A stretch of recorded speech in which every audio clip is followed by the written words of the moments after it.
Ikutlah nasihat ayah bonda, jangan segan untuk bertanya. Ini kisah seorang pemuda, tangannya besar, elok budinya.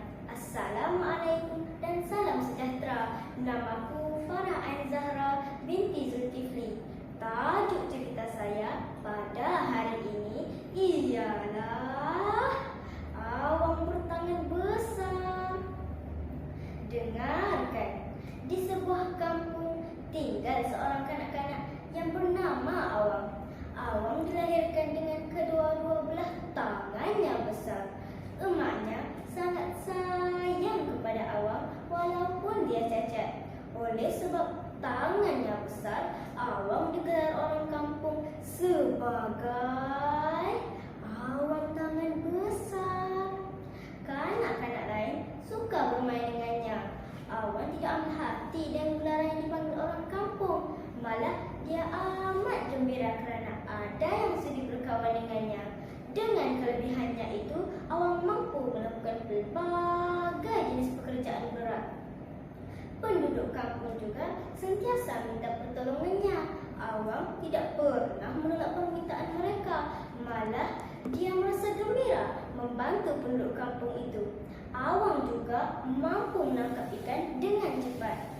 Dia tidak memerlukan jala maupun pancing untuk menangkap ikan. Rakan-rakannya merasa kagum kerana Awang mampu menangkap banyak ikan. Itulah keistimewaan yang digunakan oleh Allah kepada Awang. Inilah dia keistimewaan yang digunakan kepada Awang. Oh, oh Awang, hey, oh, oh Awang, hey, oh, oh Awang, mari bersyukur. Raja di negeri itu mempunyai seorang putri. Putri itu sungguh cantik, merah pipinya, ayu wajahnya. Awang jatuh hati kepada putri itu. Dia ingin menyampaikan hasratnya kepada ibunya dan berharap ibunya tidak membantah keinginannya.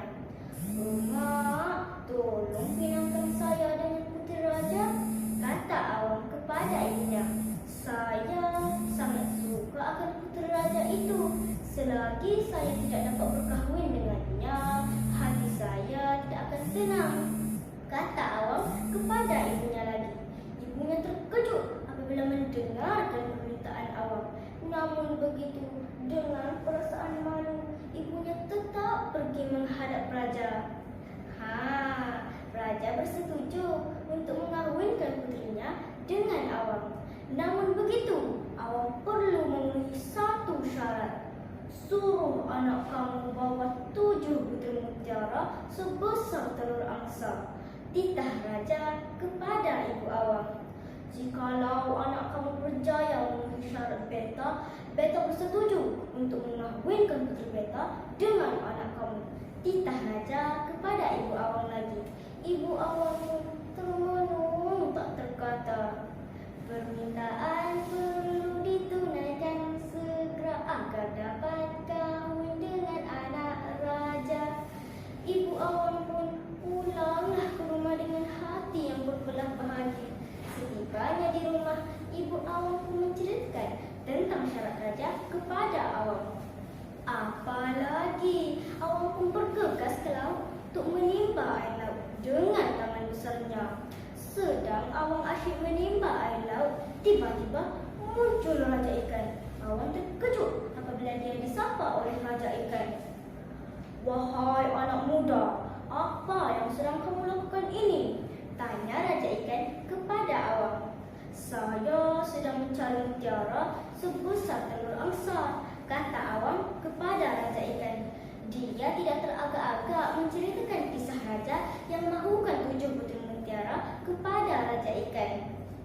"Kamu jangan bimbang, rakyatku akan membawa kepadamu mutiara itu," kata raja ikan. "Kamu tahu di mana mutiara itu berada.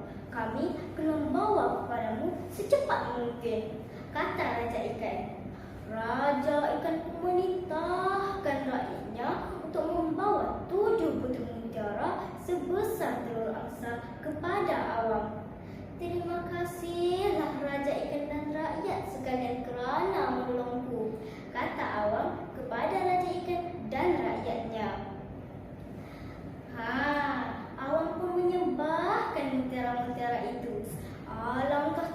terkejutnya raja apabila mendapati awan berjaya membawa mutiara-mutiara itu. Akhirnya awan pun berkahwin dengan anak raja. Majlis perkahwinan mereka diadakan secara besar-besaran. Dengar-dengar rakan dan taulan, ada pengajaran yang ingin ku sampaikan. Seseorang yang rajin berusaha pasti akan memperoleh hasilnya, jikalau kita percaya dan yakin akan keajaibannya. Bagaimana caranya? Pertama, bersyukurlah kepada Tuhan. Kedua, jangan mudah berputus asa. Ketiga, jangan mengeluh dan berusahalah sehabis mungkin.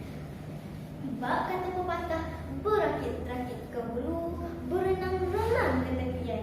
Bersakit-sakit dahulu, bersenang-senang kemudian. Sekian sahaja cerita saya. Semoga Anda semua terhibur.